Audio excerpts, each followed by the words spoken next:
Hey folks, I want to share some stuff today that I've learned the hard way.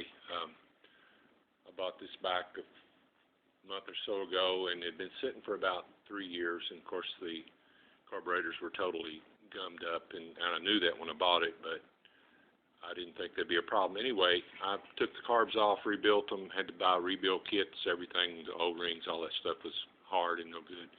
While I was at it, I put a Dale Walker's whole shot stage 1 jet kit in it with the air filter, K&N air filter, and modified the air box, 5-degree spark advancer.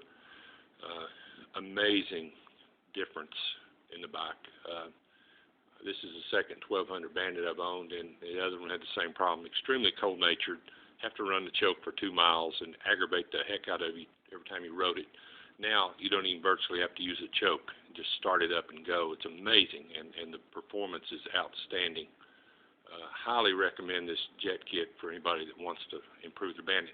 Anyway, the reason for this video today is I ran into another problem that I wasn't expecting.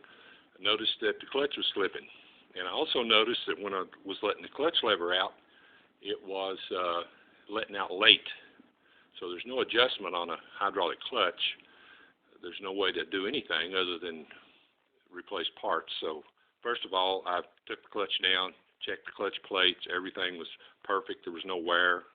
They matched the specs of the dimensions of the fibers and all that, so knew that wasn't a problem. The spring seems to be, it uses the diaphragm springs, they seem to be fine, the dimensions and all that stuff was good.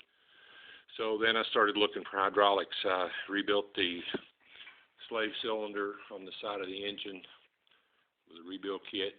Thought that might take care of it. That didn't help. So the next obvious place to look was the master cylinder. So here's what I found. Of course, this bike, like I said, been sitting, and brake fluid does collect a lot of moisture and gets a lot of gunk in it. Took the master cylinder off and found this little, the 2 little vents in the bottom, or the 2 little passages.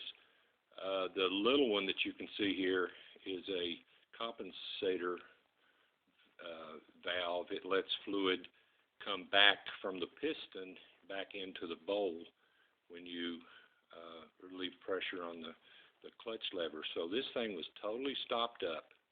It took me a while to get it unclogged. I had to take some really fine stainless steel wire and keep poking in there till I got it loose. I mean, I was putting 90 pounds of air pressure on this thing and it still wouldn't unclog. But anyway, I got it, and now I'm waiting on my rebuild kit for this, and I'm about 99% sure that this was a problem, because when you look at the way this thing works, when the piston comes back, it lets pressure of the fluid come back up into the cup or into the bowl, which was not letting the clutch pressure reduce, and it was leaving the clutch kind of on all the time, and was making the clutch slip. So I knew it wasn't right, because when you let out on the clutch, it was not releasing until like 3/4 of the way out, and then it should start taking at least 3/8 of the way out. And I've never owned them before, and it didn't feel right. So I think that's going to be the problem.